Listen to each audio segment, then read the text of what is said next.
Hola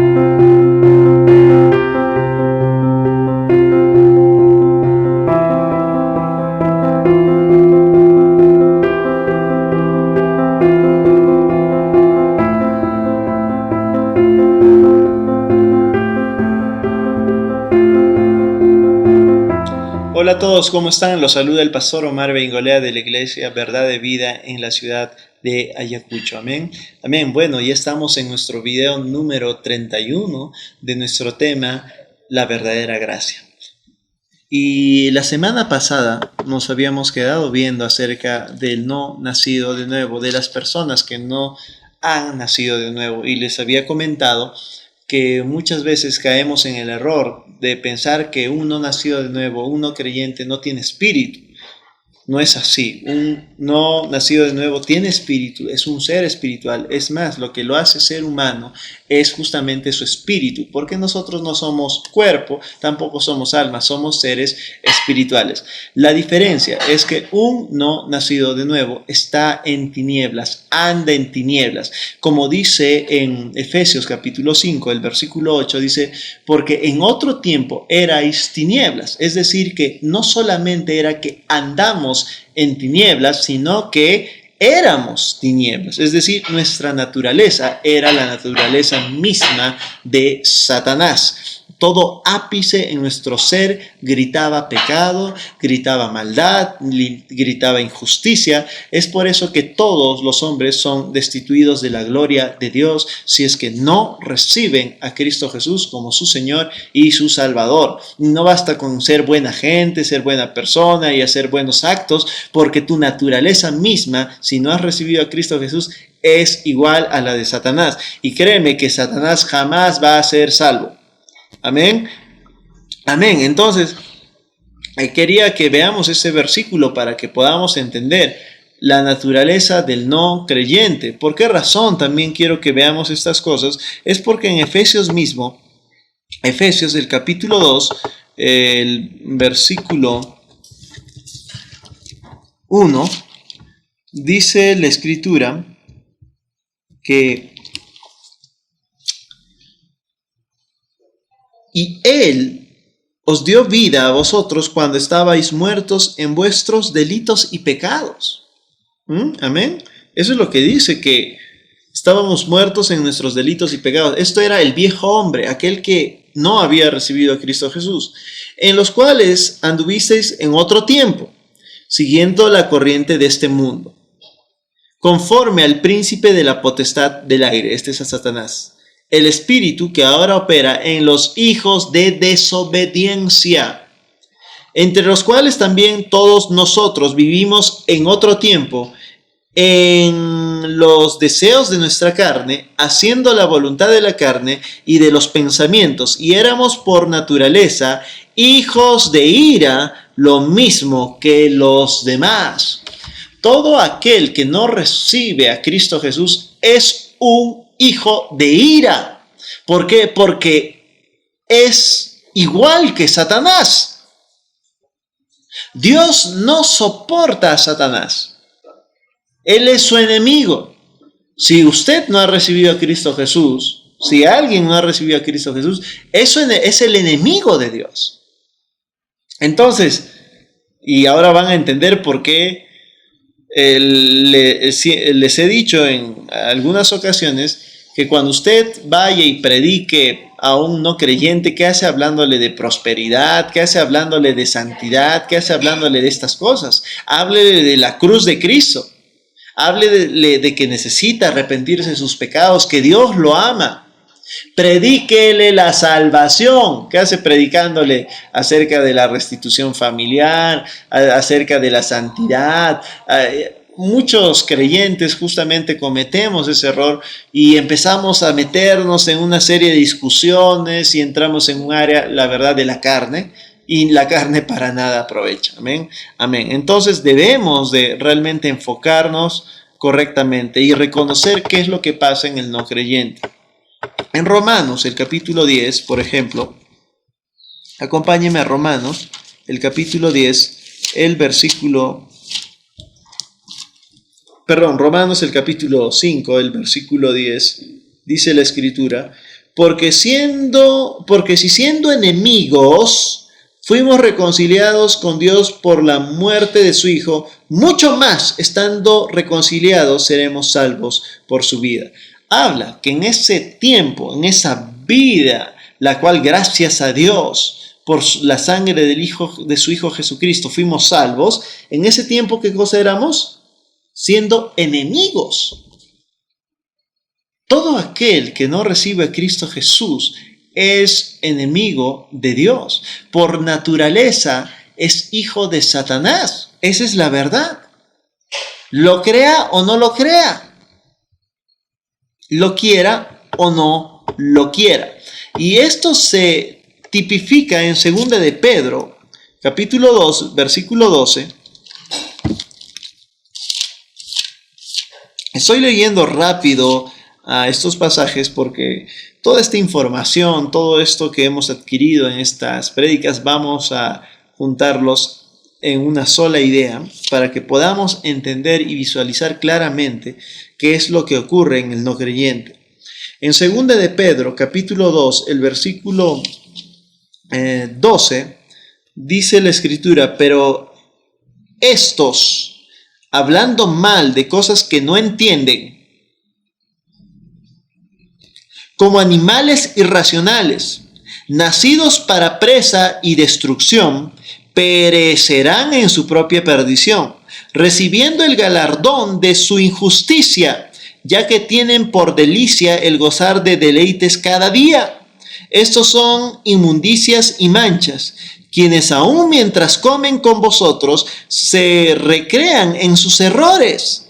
Tienen los ojos llenos de adulterio, no se sacian de pecar, seducen a las almas inconstantes, tienen el corazón habituado a la codicia y son hijos de maldición. Hermanos en Cristo Jesús, ¿qué dice? Que estas personas son hijos de maldición. Son hijos de maldición. Estas personas son hijos de maldición. Realmente, el no creyente es un hijo de maldición, está destinado a la destrucción. Dios lo quiere rescatar de ese modo inicuo de vivir. Dios quiere que realmente no pasen por esto, pero para eso tienen que nacer de nuevo. Amén, pero mientras ellos se encaprichen en ese estado de vida, en ese estado de inmundicia, estas personas van a estar realmente expuestas a la maldición, van a estar expuestas a la ira, van a estar expuestos a su padre Satanás. Entonces, ¿a qué he querido ir? ¿Por qué he tenido que describir acerca del no nacido de nuevo? A lo que quiero ir es lo siguiente, que el no nacido de nuevo realmente peca porque la naturaleza de él es esa, ¿ok? Su naturaleza es el pecado.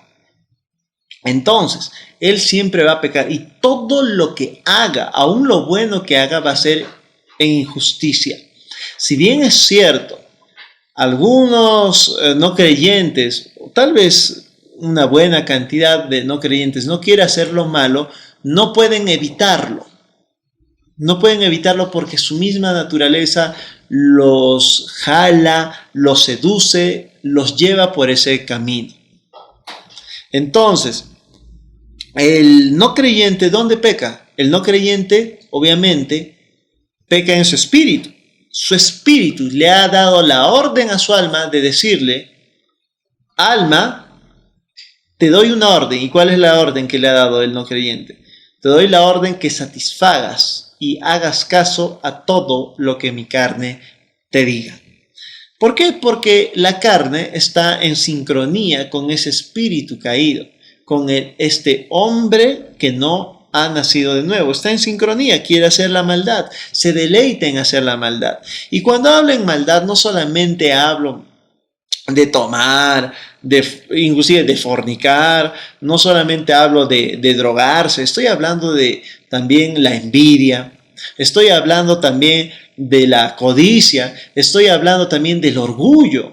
Usted sabe que en este mundo y en este tiempo uno de los grandes pecados de este mundo es el orgullo por su apellido, el orgullo por su título profesional. Y hablo esto no porque, no, usted habla porque nunca sacó un título profesional. Gracias a Dios tuve la oportunidad de sacar un título profesional, pero esto no me hace ni más ni menos, ¿ok? No me hace ni más ni menos. Pero hoy en día mucho se está dando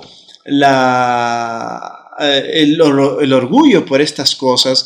Y es que tampoco, por si acaso, no estoy recomendando aquí que no estudien. Si usted tiene hijos y usted tiene las posibilidades, la oportunidad, usted está obligado y llamado en primer lugar a mandar a su hijo a estudiar, a que estudie algo, a que salga profesional en cualquier área que vean ustedes por conveniente. Amén. Si usted quiere dedicarse al pastorado, gloria a Dios, es la profesión más bendita, pero primero estudie, ¿ya? Porque lamentablemente en mi época todos los que han querido seguir al pastorado no quieren estudiar y se ve muy bonito, ¿saben? Pero la verdad que vaya, haga caso a su padre, honra a su padre y a su madre, que es el primer mandamiento con promesa, y después póngase a predicar, que no lo va a hacer mal, no está mal.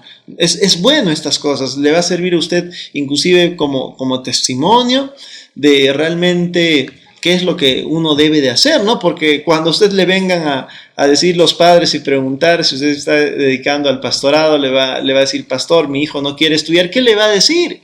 Si usted mismo también hizo lo mismo, ¿no? Es que yo lo hice por predicar. Sí, pero no se preocupe, Dios no necesita ayuda. Y va a ser en su tiempo. Recuerde que la Escritura dice, muchos son los llamados y pocos los escogidos. Eso es cierto, tú puedes tener el llamado, pero va a tomar un tiempo para que realmente estés apto de hacerlo. Y en ese tiempo ponte a estudiar, haz las cosas que tienes que hacer. Amén. Amén. Yo estoy en contra del estudio, pero sí estoy muy en contra de esa vanidad que se ha creado en el mundo. Entonces, por eso les digo que el no creyente está realmente seducido a estas cosas, hace estas cosas porque son su misma naturaleza. Amén, amén. Y es aquí que justamente quiero dar una respuesta a una incógnita que, bueno, yo tenía durante mucho tiempo y tal vez usted la está teniendo. Cuando uno recibe a Cristo Jesús, si uno es nacido, si uno está en tinieblas, es un enemigo de Dios, su naturaleza es el pecado, ¿quién es el que recibe en todo caso a Cristo Jesús? ¿Es mi cuerpo? ¿Es mi alma? ¿Es mi espíritu? ¿Cómo podría ser esto posible si a las finales mi naturaleza es el pecado? Y la naturaleza del pecado se va a oponer en contra de Dios. ¿No es cierto? No tendría sentido cómo podría uno recibir a Cristo Jesús. Si se da cuenta, aquí estamos viendo una imposibilidad. Bueno, esa es la imposibilidad que veían los antiguos. Esa es la imposibilidad que vio Nicodemo. En Salmos habla y dice la Escritura que mi madre me concibió en pecado. Habla eso la Escritura. Y esa es la imposibilidad pues que vio Nicodemo. Por eso él veía imposible. No hay forma de recibir a Cristo Jesús. No hay forma de pasar de tinieblas a luz. Es imposible. No hay ninguna forma porque mi mismo ser, mi misma naturaleza que es de pecado se opone ante Dios. ¿Cómo podría entonces yo venir realmente a nacer de nuevo? Había una imposibilidad y eso es cierto. Justamente por eso Jesucristo dijo, os conviene que yo me vaya. ¿Por qué convenía que Jesucristo se vaya? Porque iba a venir, ¿quién? El Consolador. El Consolador viene a dar al mundo convicción de pecado, convicción de justicia y convicción de juicio. Al creyente viene a su corazón y se queda con él. Pero el Espíritu Santo al mundo trae estas tres cosas: convicción de pecado, de justicia y de juicio. Cuando Jesucristo dijo os conviene, lo decía en doble sentido. Os conviene a ustedes porque han creído en mí, porque el Espíritu Santo va a morar en ustedes y los va a sellar para toda la eternidad. Y al mundo va a convenir porque el Espíritu Santo iba a hacer un trabajo divino de justamente convencer al Espíritu y hacerle dar cuenta, bajo su mismo poder de Dios, de que realmente es un ser pecador. Cuando el Espíritu Santo convence a los hombres no nacidos de nuevo, es su espíritu el que se da cuenta de su naturaleza. Y ahí queda ya en decisión de cada espíritu, de cada ser humano, decidir si realmente quiere seguir a Cristo Jesús o no. Puede amar tanto su pecado que decir, no, amo más mi pecado, sé que soy pecador, prefiero irme al infierno. Algunas personas deciden esas cosas, pero otros no. Déjenme contarles un testimonio de una persona que prediqué hace mucho tiempo y fue honesta. ¿Saben que yo prefiero la honestidad? Y me dijo, pastor, no, en ese tiempo no era pastor. Me dijo, Omar, ahora entiendo, soy pecador. Sí, reconozco. No era drogadicto, no era alcohólico, hacía bien en el mundo, tranquilo. Era hasta fiel a su esposa. Pero dijo, reconozco que soy pecador. Ahora entiendo por qué soy pecador. Me he dado cuenta de que soy pecador. Y me he dado cuenta que la única salvación es Cristo Jesús. Sí, no hay otra forma. Es imposible. ¿Quién lo convenció? El Espíritu Santo. A través de las palabras que podemos predicar, pero es el Espíritu Santo el que está convenciendo a esa persona. Pero ¿saben lo que me dijo? Lo entiendo, lo sé, pero no quiero aceptar a Cristo Jesús, porque ¿qué sería de mi vida sin un poquito de pecado? El pecado es como esa sal en el chicharrón. El pecado es como ese limoncito en el ceviche. Me empezó a decir estas cosas. Me reí, obviamente, ¿no? Obviamente entendía qué es lo que estaba decidiendo esta persona. Pensé que, sinceramente, nunca iba a recibir a Cristo Jesús. Pero ¿saben qué? Tiempo después, de la nada, se acercó y dijo, quiero recibir a Cristo Jesús. Sé todo lo que he dicho y reconozco que soy pecador. Y me gusta el pecado, pero necesito un Salvador. Deseo que Jesús entre en mi vida. Después de un tiempo, después de mucho tiempo. Este ejemplo lo he usado en varias prédicas, eso, lo que me dijo que es como la sal en mi vida. Pero tal vez voy a contar, porque fue hace poco tiempo, hace un año, que esta persona dijo esto, quiero recibir a Jesús. No puedo seguir así. No puedo dejar mi pecado, no puedo dejar el orgullo, la vanidad, no puedo dejar ninguna de estas cosas, pero quiero que Jesús entre en mi vida y que Él cambie, le entrego todo, no me importa nada, quiero seguir a Jesús. Gloria a Dios, amén, amén. Es el Espíritu Santo el que hace el trabajo en esta persona. Por lo tanto, esta persona cuando no recibe a Cristo Jesús, ¿dónde peca? Peca en su espíritu, peca en su alma, peca en su cuerpo. ¿Por qué? Porque ese es su ser, esa es su naturaleza. Hermanos, en Cristo Jesús, voy a quedarme aquí, pero quiero terminar dejándoles un mensaje, y es: predique la salvación. No obligue a las personas a recibir a Cristo Jesús. Es un error muy grande que cometemos los creyentes, tal vez por nuestro amor en demasía por el mundo, por que el mundo se salve, porque todo ser humano venga a los pies de Cristo. Pero no enfoquen mal este amor, sino enfóquelo en sabiduría. Predique a Cristo Jesús. Amén. Predique la cruz de Cristo. No se afane, porque Dios tiene tiempo para todos. Es cierto, no todos van a recibir a Cristo Jesús, porque la Escritura dice, no de todos es la fe. Pero confíe en Dios. No se afane. No se afane si su hijo no es creyente, si su esposo no es creyente. Permita que el Espíritu Santo haga el trabajo. Y entienda que lo que Él está haciendo hasta ahora es porque está haciendo en su naturaleza. Y nada va a pasar si es que él no recibe a Cristo Jesús. Amén. Amén. Bueno, me despido de todos recordándoles que Jesús es la palabra de Dios. Amén.